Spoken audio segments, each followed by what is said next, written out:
जी हाँ दोस्तों, नया साल में नया वाला धमाका तो करना ही है, लेकिन उससे बड़ा धमाका है खेसारी लाल यादव को एग्रीमेंट को लेकर भाई। तो वीडियो को अंत तक देखिएगा, आगे बताएंगे।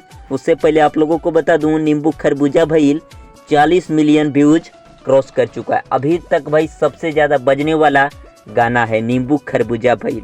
आप लोगों को बता दूं, एग्रीमेंट से कुछ राहत मिलने वाला है खेसारी लाल यादव को 2024 में। मतलब जिस प्रकार खेसारी लाल यादव बोले हैं लाइव वीडियो में, जनवरी में बहुत बड़ा धमाका होने वाला है। तो दोस्तों तैयार रहिए, पहला गाना का टीजर कल आप लोगों को देखने को मिलेगा खेसारी म्यूजिक वर्ल्ड से। तो एकदम गर्दा कर देना है, जैसे ही आएगा भाई एकदम धुआं कर देना। मिलते हैं फिर नेक्स्ट वीडियो में। वीडियो अच्छा लगा हो तो लाइक कीजिए, चैनल पे नए हैं सब्सक्राइब कीजिए। थैंक्स फॉर वॉचिंग भाई, लव यू ऑल।